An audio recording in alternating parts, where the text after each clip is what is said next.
I stop pots to vogue. Hi, welcome back. My name's Darren. Today I'm talking about a pottery injury that I picked up and what I do now to prevent it happening again. I'm going to talk about what I picked up in a pottery shop and just show what I've been working on recently. So the pottery related injury, I recently hurt both my forearms and both hands at the same time, which isn't ideal for doing pottery. It prevented me from doing anything pottery related, as you can probably imagine. Uh, it was painful to wash my hands, to eat with a knife and a fork.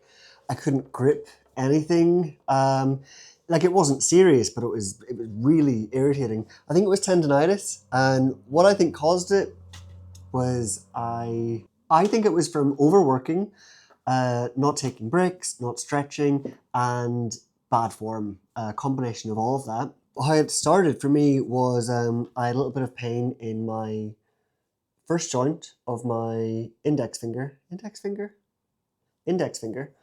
And I thought it was from using the computer too much. I have an ergonomic mouse, but I switched it out for a better one. I thought that would help it, but that wasn't the issue, so it didn't help. And then my middle finger started hurting next, which started to worry me. And then suddenly it was both hands and both arms completely. It came on pretty quick. I had to give both hands and arms a complete break, not just from pottery, but from everything. I did a couple of days where I didn't use my hands for anything that I didn't have to. I avoided using my phone. I sat down in front of the TV and I didn't touch the remote. It was really boring, but I had to take a break. What happened was not too long before the pain started, I was in the middle of a batch of pots and I started to get a little bit sore. I should have taken that as a sign to stop. I didn't. I persevered. I wanted to just finish what I was working on. That was the wrong decision. Obviously, any time that I saved by finishing what I was working on, I paid for again many, many times over by having to stop everything for, I think, about 2 weeks, at least a full week of no work. But I think it was 2 weeks, yeah. So the first thing that I did to help myself was complete rest where possible. I still had to use my hands a little bit to survive, but no pottery at all, which was quite difficult whenever you're really, really in the middle of projects and you want to finish. I got a massage in my forearms, which was really beneficial. And I also did a lot of stretches and exercises in my hands, my fingers, and my arms. I'll link any videos that I used below that I referenced. But my massage therapist as well gave me some stretches. I've been trying to do them regularly. They remind me of voguing. I stop pots to vogue. So just some of the stretches was like pushing against a wall. And that, it doesn't look difficult, but that was very, very painful for me at the start. Doing that stretch made this joint in my finger really, really painful. I couldn't do it. So pushing like that, holding it for 20 to 30 seconds, doing the same down, and just really pushing into whatever, pushing to the limit of comfortable, but not doing anything uncomfortable at all. And because I'm still a little bit tender, I can really feel the difference. I can feel that it is beneficial whenever I push out and I move my arm up and down a bit. It's just a really good stretch. Gently pushing your hands against each other to flex your wrist. My left wrist down, my right wrist up. And then swap that around. And put your hands together like that. And pushing your fingers against each other as well.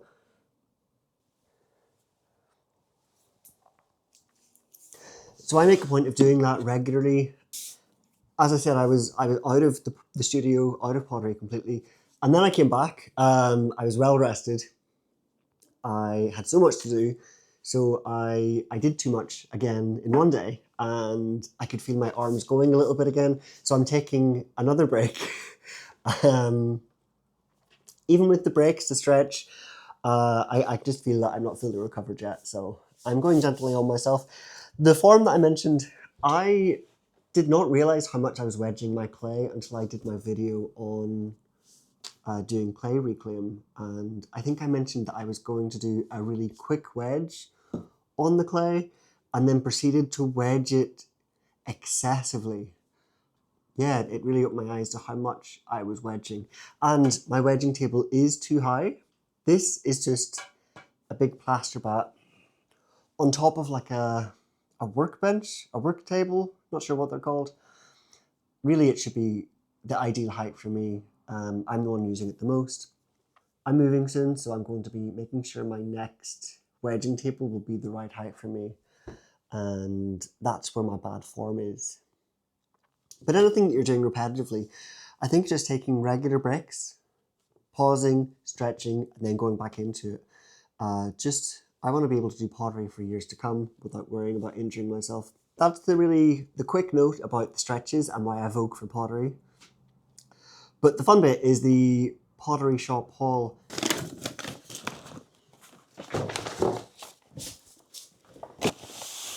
I'm going to show off what I picked up.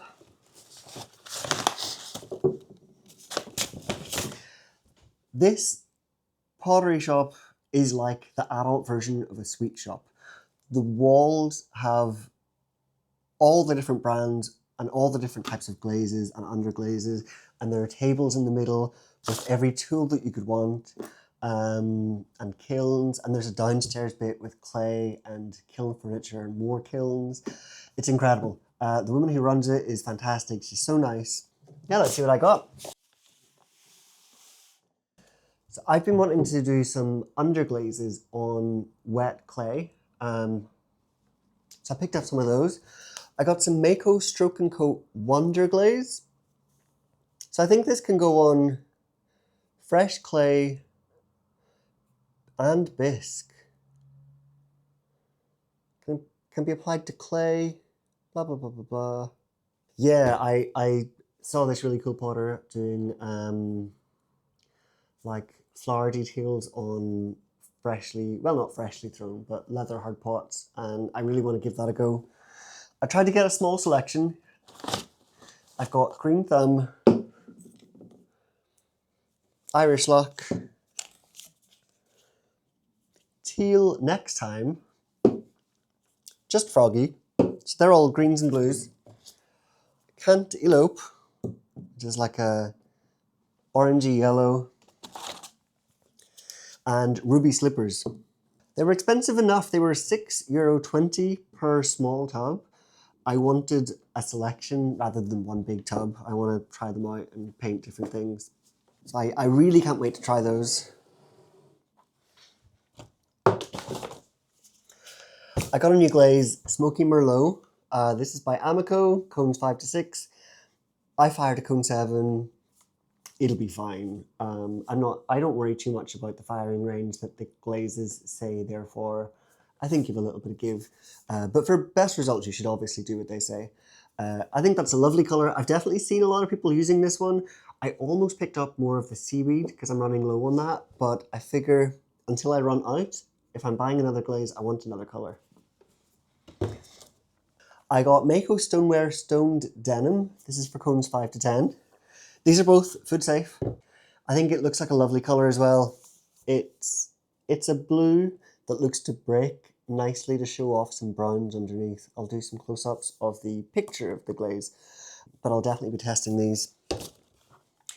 My husband picked this one up. It's Bots Harlequin. There is no sample picture, but it basically looked like multicolored spots on white, I think, going by the tester beside it. I think it's just a clear or maybe a white glaze with lumps in it, basically, of different colours that'll melt to run whenever it's in the kiln. He wants to make a teapot, so he got this specifically for one project, which I love, and hopefully once he is done with it, I can use it. I probably will. That's all the glazes and underglazes. I got a couple of sponges, just boring ones. A new wire tool. I think it was Mud Tool's green wire tool broke recently. 3 new kiln props. These are 1 inch, I think. That's all that's in the bag, but there's more. One new kiln shelf. This brings me to 5 shelves. And the reason I wanted an extra one was I've been doing some lower pieces lately, like my ring dishes, my jewelry dishes, and my plates. And I was wasting space in the kiln. I could have fired my most recent firing. I could have put another shelf in had I a shelf to put in. I had room. And it's just great to have spares. So I have not bat washed this yet. This is what it looks like clean, apart from whatever's on the back there. So I'll need to apply some bat wash and let that really thoroughly dry before I consider putting that in the kiln. And more. Oh. And I picked up 2 more bags of clay. Normally I would bulk order quite a lot of clay at once. Because I'm moving, I let my supply run a bit low, but I almost ran out. Yeah, I think I opened my last bag the last day that I was doing pottery before I took a break. So I'm almost completely out. These 2 bags will tide me over until I move, and then I can order a proper supply in. I don't want to be dragging a lot of clay around. This is a Scarva Earthstone ES10. It's the one clay that I've been using for everything. I just like to keep it simple. I stick to one clay that I like. It means I don't need to worry about keeping clay separate in reclaim, cleaning my wheel completely, or anything like that. Is that everything? Yeah, that's the whole haul. I'm going to share the prices in case anyone is thinking about buying any of these or thinking about getting into pottery. This is in euros. This costs a total of €208.13 for everything. Yeah, the stroke and coats were €6.20 each, so that was €30.24 in total. The sponges cost $2.70 for 2. The bot glaze, which is 200ml, was $11.34. The wire tool, $2.68. The kiln props were $6.81 in total for 3. The Mako stoneware stoned denim was €20.28. Smoky Merlot was $17.30. The clay, this is that 25 kilograms? I should know. No, 12.5 kilograms, so it's 25 in total. Cost me €45.90. And then the shelf was $31.95. Yeah, I've always bought my glazes in person. The glaze ingredients, when I'm mixing glazes, I buy online.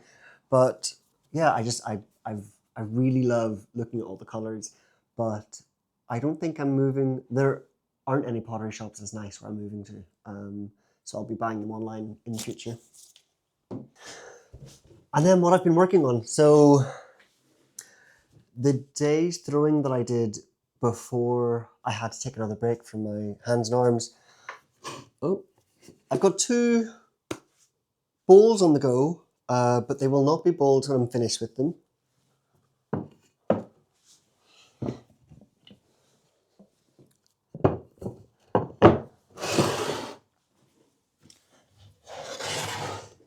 I have this big guy, which I'm going to add spikes to. I don't know why I'm being mysterious. These are going to be luminaries. I'm going to carve them out. I think this was 3 kilograms. I think these were 1.5 kilograms. I wedged up 7 lumps of clay at 1.25 kilograms each to make some more plates. I've been really enjoying making plates lately. I want to make another set of 6, hopefully. I've thrown 7 balls. Sorry, I've wedged 7 balls.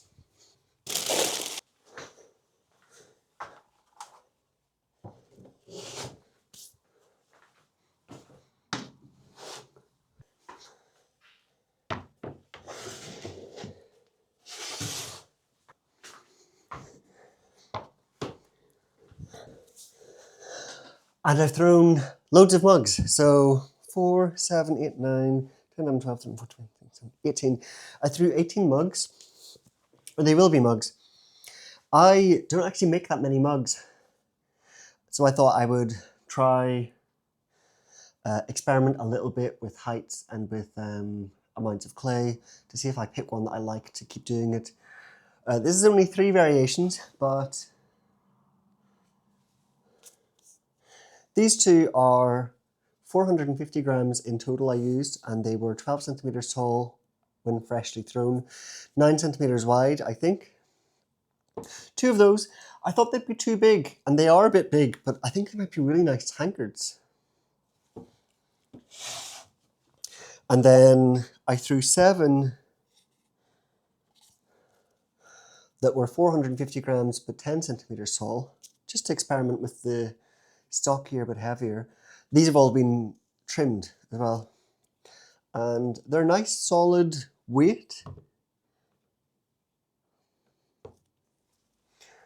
And they seem a reasonable size as well.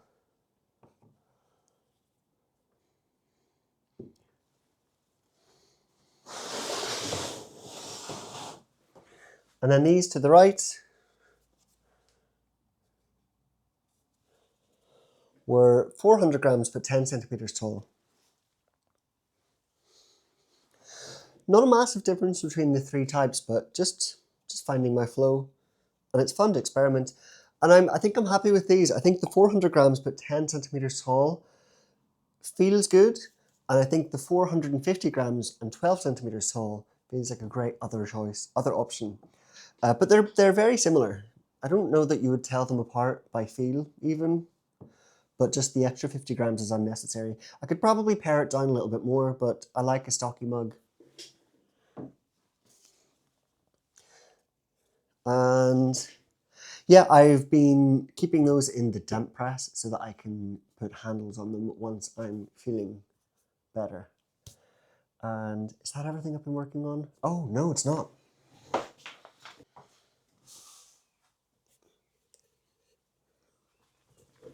This is a bit of a teaser for... It should have been next week's video, but I'm behind now because I had to take 2 unplanned breaks. And I was going to do a video on how to make one of these with a matching template. Hopefully it's obvious what it is. This is a bone dry. But the break was not planned and everything's behind. So it's no wonder that I had to take a second break because I think I was so worried about falling behind. Again, it costs so much time trying to save time, but I was so happy to be back in the studio and I made. And I did a full batch of reclaim as well. It was just too much again for my sore little arms and hands. And I'm feeling great. I feel like I could be in the studio today, but I'm giving myself at least an extra day, maybe tomorrow. Yeah, that's all for this week's video. Thank you so much for watching and have a great day.